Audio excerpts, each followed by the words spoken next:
wa ala alihi wa ashabihi wa mawalah. Amma ba'du. Saudara pimpinan acara yang sangat kami hormati, Al-Mukarram Gus Ali Mas'uli. Kula biyen nek nyeluk Gus Ali Mas'uli niku tak silelahku tak celuk dik. Nek diceluk Gus muring-muring. Kula terus nek nyeluk Gus. Bareng suwe kula saniki nyeluk Pak Elik. Lha nggih. Olahane bojo kula niki ponakane bojone Gus Ali. Lho kok ketepaan sing ngaji cek arek karo guru ngono untune karo. Dela cek arek karo. Wasno ta sing temen lho ngono. Wong gambare ngono ya cek arek karo. Yang terhormat Bapak Musbika beserta staf yang sangat kami hormati, dan yang terhormat Bapak Kepala Desa beserta seluruh perangkat pamungnya yang kami hormati, Al-Mukarramun wal Mukarramat, para Bapak Kiai, para alim, Ibu Nyai sedaya kemawon ingkang kita dherekaken lan kita hormati, ugi ingkang selalu dipun mulyakaken dening Allah Subhanahu wa taala.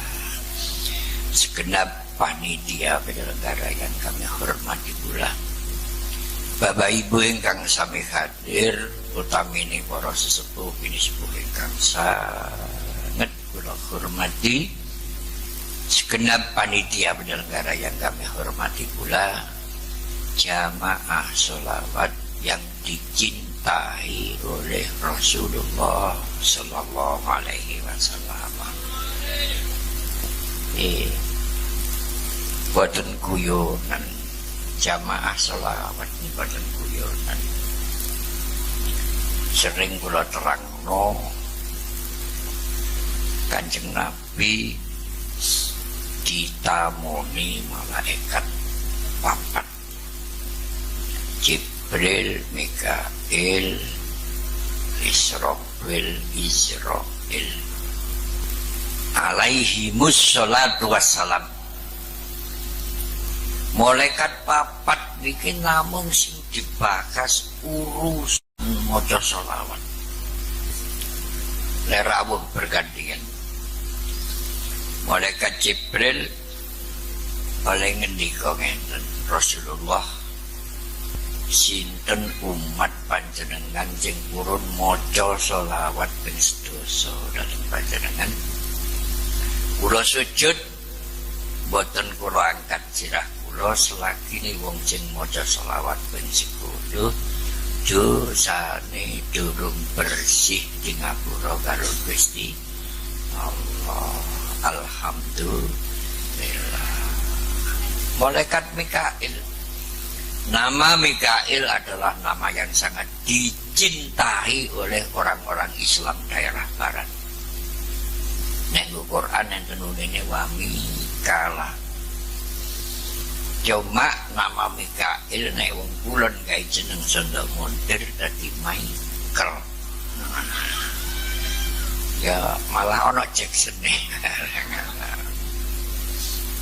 Malaikat Mikail matur dhateng Kanjeng Nabi, sinten umat panjenengan purun maca selawat ping sedasa dhateng panjenengan, bangkit dari liang lahat, kula gawakno payung teko swarga, nek nang ora-ora masak cek gak kepanasan. Allahumma amin. Jadi besok tenggeri sing gak kepanasan niku wong ahli maca sholawat. Nomor 3, malaikat Israfil alaihissalam. Sinten umat panjenengan sing purun maca selawat ping sedasa dhateng panjenengan. Gak usah wedi liwat siratal mustaqim, kula sing saguh gendong sampai teko swargane Gusti. Alhamdulillah. Terakhir malaikat Israil, sinten umat panjenengan sing purun maca selawat ping sedasa dhateng panjenengan. Kula nek nyabut nyawane besok tak padakno karo nyabut roh nyawane Nabi Rasul. Berarti wong maca selawat ping 10 dijanji nek mati husnul khotimah. Dene arek-arek niki wau nek oleh maca kliwat ping 10 luwihane wehno aku. Lah sing ngomong aku ngoten sakno rek nek kadime lha ngoten. Subhanallah. Iki babakan sholawat. Muga Bapak Ibu paringi barokah sedaya saya. Nek kula ndonga muga panjang umure, akeh duwike, umure dawa gak tau nyekel duwit. Dan nggih kupinge mingkup. Para hadirin, niki Gusti Allah ngendika, awakmu kabeh dadi wong sing bejo donya akhirat, telung perkara aja ditinggalno.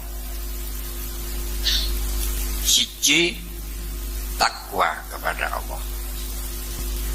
Nomor loro, ojo ninggalno wasilah, termasuk haul.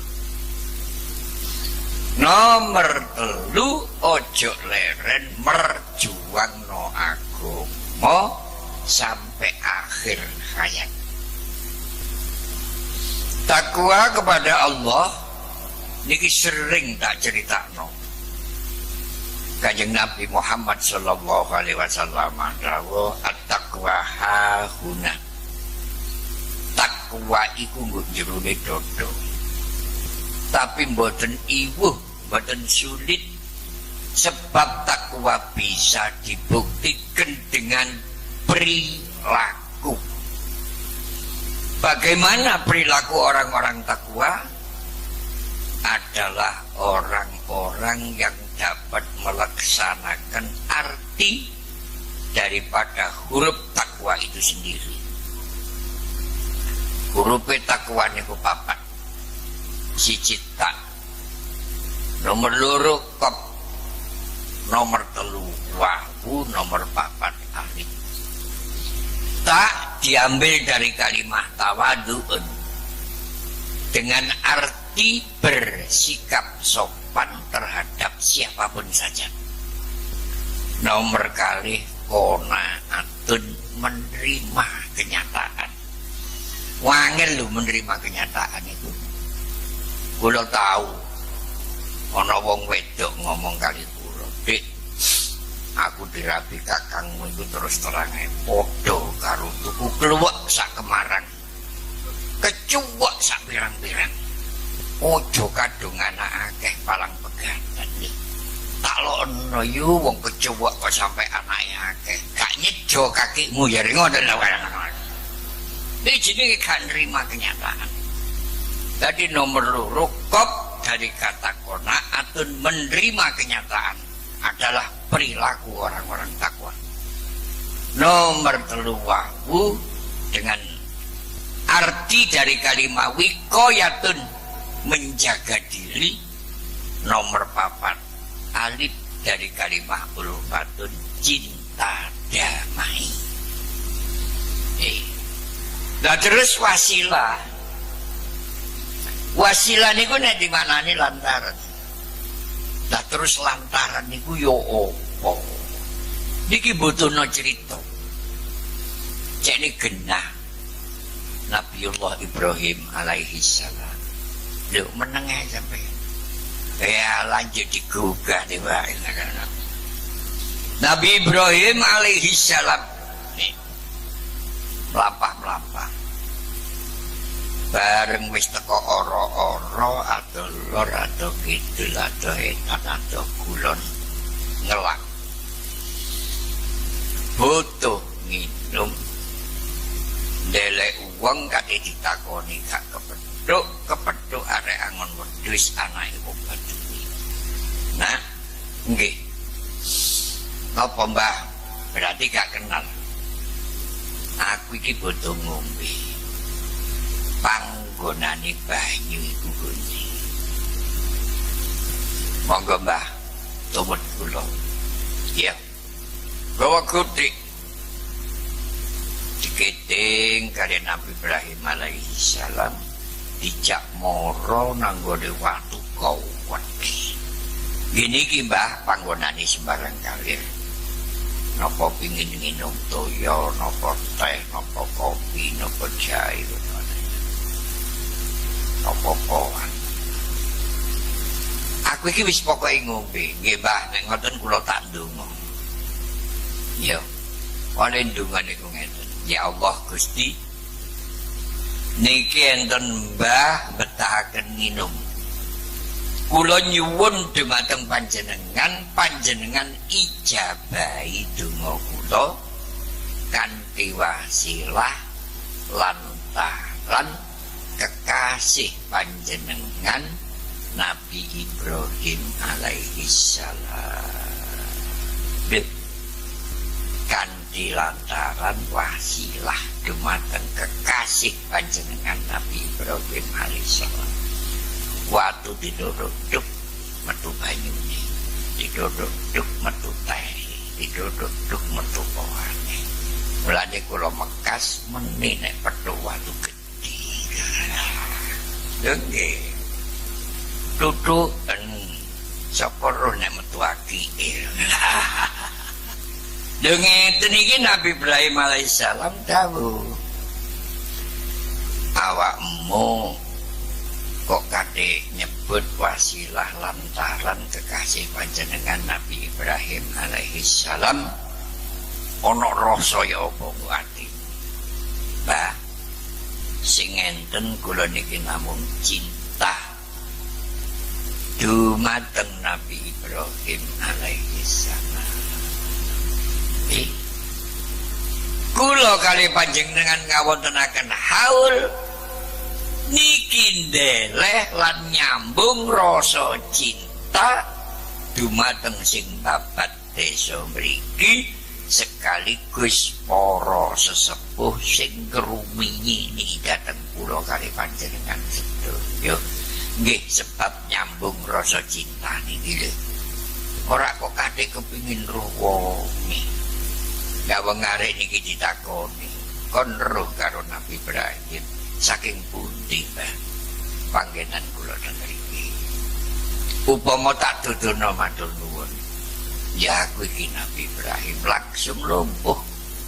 Arek niki dirangkul didhawuhi ya kon iki besok sing dadi gandeng aku nggo swargane Gusti Allah. Tadi kula kalau panjenengan iki sing marai diterima karo Gusti Allah sebab ana sambung rasa mahabbah jare bahasa Arabe, nek cara Jawa diarani sambung rasa cinta. Muga-muga kula kalih mbah-mbah sing dikholi sekaligus kalih Kanjeng Nabi Muhammad sallallahu alaihi wasallam besok bareng-bareng manggon nggo swargane Gusti Allah. Para hadirin, nomor 3 perjuangno agama. Rasane iki kula critani. Wali Songo radhiyallahu anhum merjuangno agama Islam carane boten padha. Lan iki mulane kula karo panjenengan iki merjuangno agama Islam, ayo melalui beberapa macam cara, sing penting iso hasil merjuangno agama Islam. Para hadirin, Wali Songo merjuangno agama Islam go tanah Jawa niki mboten saged seluruh kenal pelajaran agama Islam. Nggih. Sak bubare Wali Songo niki enten daerah sing durung klebon agama Islam. Gini ku sak wetane Gunung Lawu sing diarani daerah Ponorogo. Pono niku maknane ilang, raga iku awak. Jenenge gak tapek disebut, tapi gelare sing disebut. Sapa sing berjuang wong Wali Songo wis gak ono. Ngene iku adikne Raden Patah. Iki putra saking Majapahit, saking napa? Kebo Kanigoro. Jadi Majapahit ke-6. Nek Raden Patah saking Kebo Kenongo. Nah niki saking Kebo Kanigoro, Kebo Kenongo niki nggih Joko Tingkir saking Kebo Kenongo. Lah niki adikne Raden Patah sing gak tapek dikenal wong jenenge sabubare Wali Songo sing gelar agama Islam nggo Ponorogo. Apa sebabe Ponorogo kok sampai tertinggal? Nggo mriku niku wong Jawa nek ngarani ana dungke. Ana sesepuh sing diarani Eyang Singobarong. Dan nek wis ana wong niku kaya singa, ya malih jalma mara jalma mati. Gak ana wong wani nyedhek babar isat. Dene pendampinge dikenal jenenge Warok. Warok Ponorogo niku jenenge dhewe-dhewe. Ana Warok Suragento, ana Warok Surabangsat, ana Warok Suramenggala. Wis kapal warok-warok. Kekuatan sing samonten niku dirawuhi adikne Raden Patah. Eyang Singobarong niki langsung tunduk mlebu agama Islam. Iki dadi malih sing ndekeng niki kathah sing mlebu agama Islam siji waktu. Warok-warok niku ngumpul dirawuhi kalih sing disebut Bathara Katong. Maknane Bathara Katong niku lir kadya dewa kamanungsan. Sampai jenenge gak kesebut. Mulane diarani Ponorogo. Pono niku ilang, raga awak. Asmane terkenal Bathara Katong lir kadya dewa kamanungsan. Pun para warok niki nglempak, Bathara Katong niki rawuh, para warok niku tandhet. Eyang enten napa para sesepuh? Panjenengan kok saged nundhukaken Eyang Singobarong kados pundi carane? Lho, wong biyen niku nggih perjuangan niku ditutupi. Ngeten nggih para sesepuh, kula tak ndamel sanepa. Sanepa niku paripurna bahasan tapi digambarno sarana jelas niku ndamel kesenian sing diarani reyok. Dadi reyok, nek reyok niku bayang gaprek dienggo guyon kemanten anyar. Reyok lha ngoten. Reyok niku nganggo kop dari kalimat ra'yul haq, firasat yang benar. Reyok, boten reyok. Ra'yul haq, firasat yang benar. Mulane Kanjeng Nabi sampai dawuh, ittaqu firasatal mu'min fa innahu yanzuru binurillah.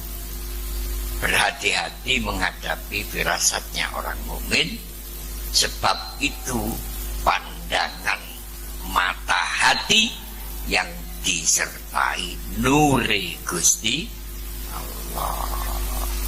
Jarane malih reok. Gawe gambar reok sampai saniki dadi kesenian. Niki jenenge sanepong. Sing nggo nisor gambari sirah macan. Tapi sirah macan iki pawaane Eyang Singobarong. Sing lungguh nggo ndase macan niki lho. Kok sanes Eyang Bathara Katong.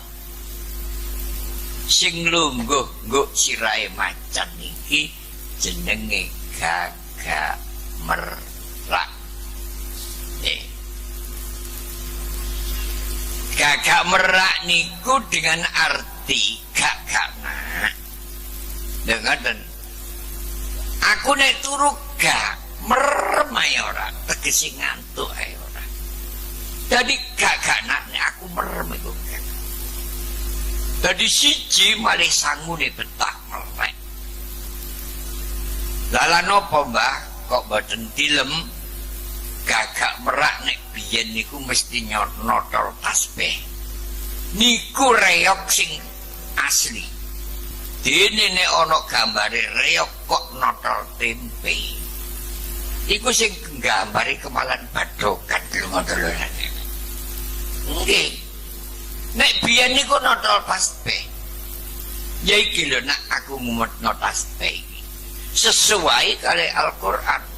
Anane melek wa minal laili fatahajjad bihi nafilatan lak asa ayyab'asaka rabbuka maqamam mahmuda.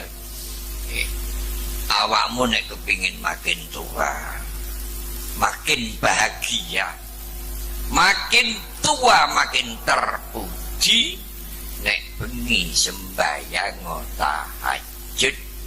Senajan hukume sunat tapi ku manfaat kanggo awakmu dhewe. Dadi iki dadi bandane diketokno nek bengi merem ae ora olahane nglakoni sembahyang tahajud karo zikir. Sampeyan tau ndelok reok napa mboten? Nggih. Nah niki ku ana pitakon. Lah terus pundi Mbah carane betah melek? Carane betah lesu. Awakmu kudu iso ngitung tabuhane reok. Lho dengar. Sampeyan jare tau ndelok reok, tak takoni piro tabuhane reok. Nah, nek gak iso jawab berarti cara wong ngaji ora hatam ngono. Nek bapak biyen nek nuturi mboten ngoten, kon sing betah lesu sing betah melek mboten. Bapak niku nek ngomong niku gak enak tapi jelas. Husen, kita wong iku yo nek akeh mangane mesti gedhe taeke. Nah, nek akeh turune mesti ya lah yamene wis ngantuk lah kok gedheno kene. Dan kudu iso ngitung tabuhane reog.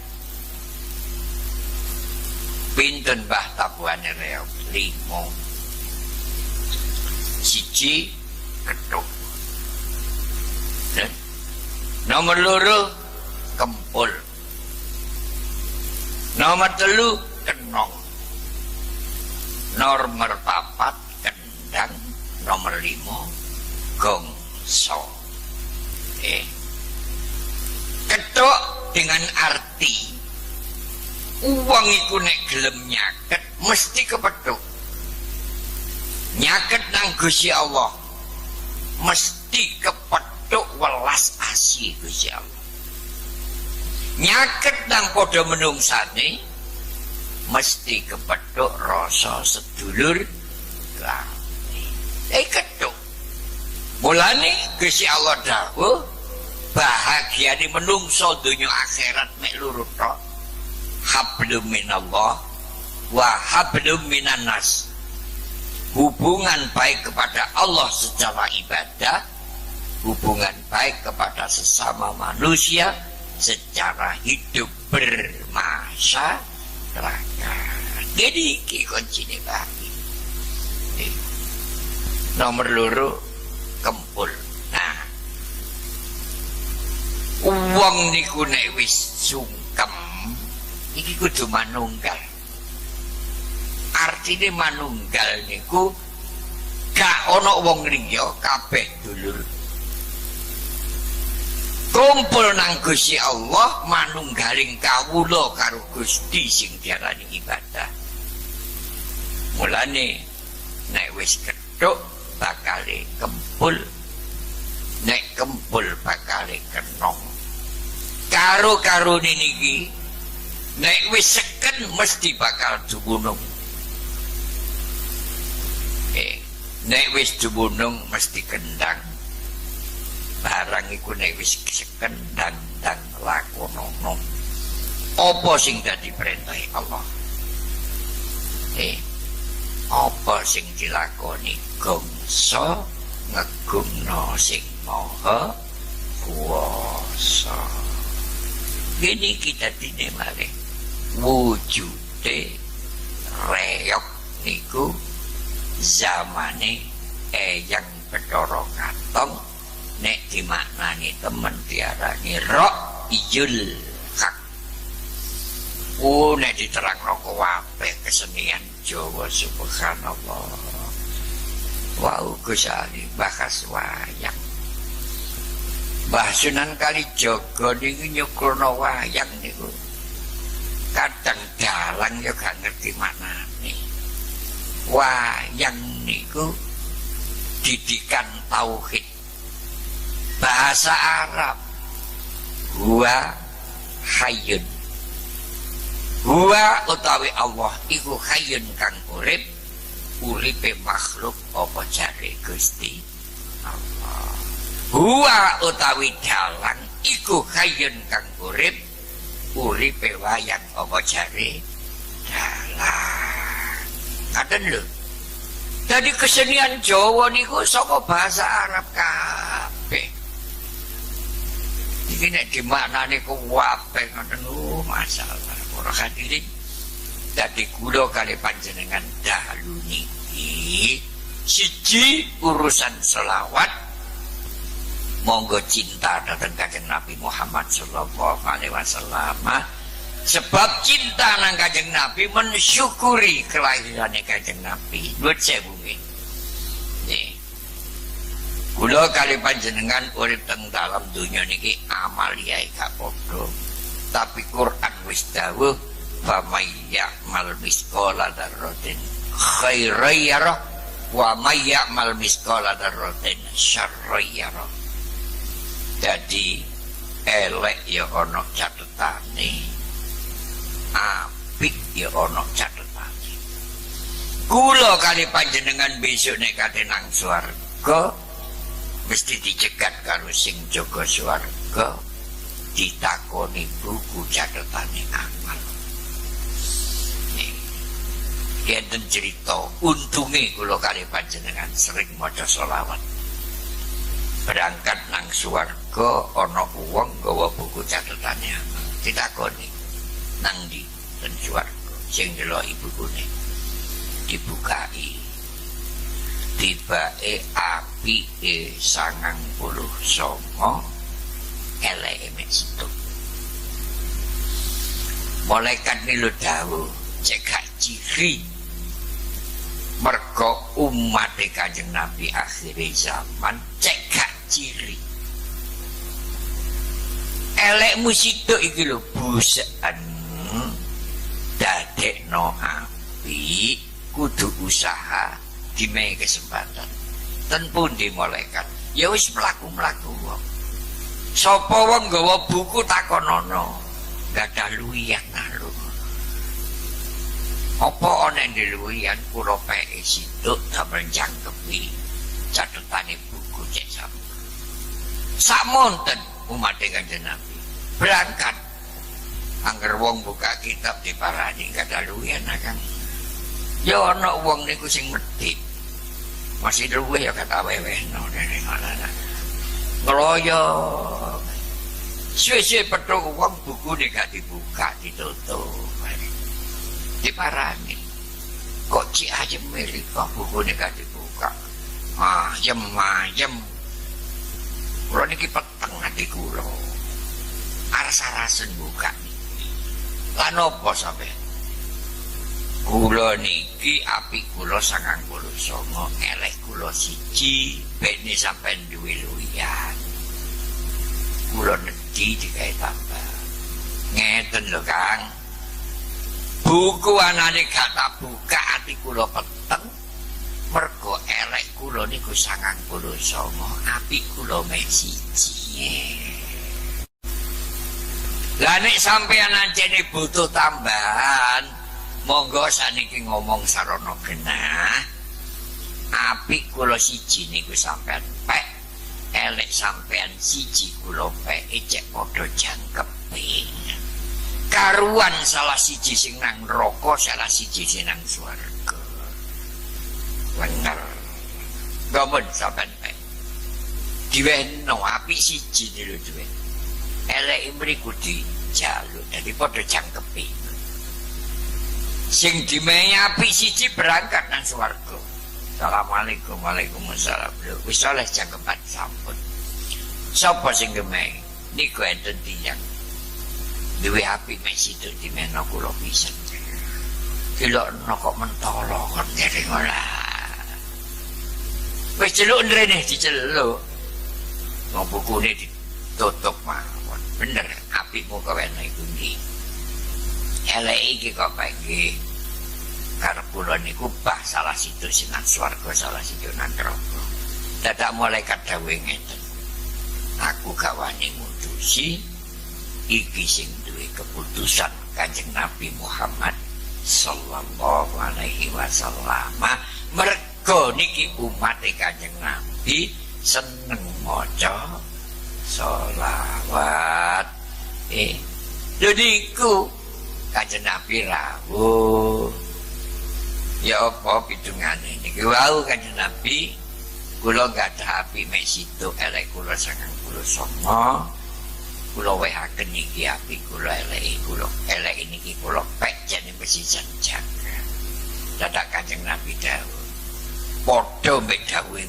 donya as-sahi qaribun ilallah wa qaribun ilal jannah wa qaribun ilan nas wa ba'idun minan nar apik situ dimeno pisan iku ngono jenenge wong loman wong loman ngono cedhek nang Gusti Allah cedhek nang swarga cedhek nang padha menungsane adoh karo geni neraka ing rene kon sing dilomani.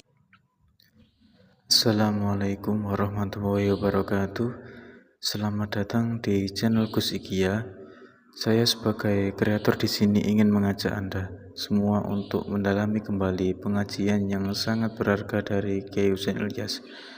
Video ini tidak hanya akan menampilkan potongan ceramah beliau, tapi juga akan saya sertai dengan analisis dan pandangan pribadi saya sebagai bentuk apresiasi dan upaya kita untuk mengambil pelajaran yang lebih dalam.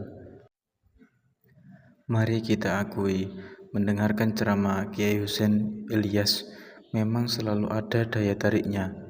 Selain ilmu yang beliau sampaikan, ada satu hal lagi yang bisa membuat kita betah, yaitu gaya bahasa beliau yang sederhana dan penuh humor. Humor itu menurut saya adalah alat dakwah yang paling cerdas. Beliau bisa menyampaikan ajaran Islam yang kadang terasa berat menjadi sesuatu yang ringan, mudah difahami, dan langsung menancap di hati. Kita akan membahas lebih dalam tentang bagaimana humor ini menjadi jembatan ilmu beliau. Selama mendengarkan pengajian beliau, ada beberapa poin penting yang sangat berkesan bagi saya. Pertama, tentang bagaimana beliau menghubungkan agama dengan realitas hidup kita sehari-hari. Beliau tidak hanya membahas dalil-dalil dari kitab, tapi juga memberikan contoh-contoh nyata yang kita alami, mulai dari masalah rezeki, hubungan dengan tetangga, hingga urusan rumah tangga. Ini yang membuat ilmu beliau terasa relevan dan tidak berjarak. Agama menjadi solusi, bukan sekedar teori. Poin kedua, saya sangat terkesan dengan pesan kesederhanaan yang beliau sampaikan. Di era digital yang penuh dengan pameran, kekayaan, dan kesuksesan, Kiai Husain Ilyas terus mengingatkan kita bahwa kebahagiaan sejati itu bukan datang dari seberapa banyak harta yang kita punya, melainkan dari hati yang tenang dan tentram. Beliau sering berpesan, jangan terlalu sibuk untuk mengejar dunia, sampai kita lupa mengejar ketenangan batin. Pesan ini adalah tamparan halus bagi kita semua, pengingat bahwa kebahagiaan itu ada di dalam, bukan di luar diri kita. Poin ketiga yang saya amati adalah bagaimana beliau mengemas dakwahnya dengan kearifan lokal Jawa. Sebagai ulama dari tanah Jawa, Kiai Husain seringkali menyisipkan pepatah atau peribahasa Jawa yang sangat besar maknanya. Misalnya tentang Trimo ing Bandung, atau alon-alon asal kelakon, atau Syekh Subakir pamit Semar, dan yang lainnya. Cara-cara seperti ini yaitu cara yang sangat efektif karena ajaran Islam lebih mudah dipahami dan mengakar kuat dalam budaya setempat. Kiai Husain Ilyas juga berhasil membuktikan bahwa dakwah bisa disesuaikan dengan konteks budaya tanpa harus kehilangan esensi ajaran Islam itu sendiri. Dan terakhir, tentang peran beliau sebagai figur masyarakat. Kiai Husain ini tidak hanya seorang penceramah, beliau adalah sosok yang sangat dekat dengan umatnya. Beliau adalah penasihat, penengah masalah, dan pemimpin spiritual yang dicintai. Ini terlihat dari bagaimana beliau berbicara, bukan sebagai orang yang lebih tinggi ilmunya, melainkan sebagai seorang ayah, seorang teman, atau seorang guru yang tulus membimbing. Hal ini mengajarkan kita tentang pentingnya adab dan ketulusan ketika berdakwah. Secara keseluruhan, pengajian Kiai Husain Ilyas tidak hanya memberikan kita ilmu, tetapi juga memberikan ketenangan dan inspirasi. Dari video ini, kita belajar bahwa keutamaan sabar dan ikhlas itu bukan hanya sekedar teori, tapi sebuah kekuatan batin untuk menjalani hidup. Kita juga diajarkan untuk selalu introspeksi diri, memperbaiki diri sendiri terlebih dahulu, sebelum sibuk mencari-cari kesalahan orang lain. Pesan beliau yang paling berharga bagi saya adalah Islam itu mudah, damai, dan solusi bagi semua masalah kita. Kiai Husain berhasil menyampaikan pesan itu dengan cara yang sangat membumi. Saya harap video ini bisa menjadi pengingat bagi kita semua untuk terus belajar, mengambil hikmah, dan mengamalkan ilmu yang kita dapat. Terima kasih sudah menyimak. Jangan lupa tulis pendapat kalian di kolom komentar. Assalamualaikum warahmatullahi wabarakatuh.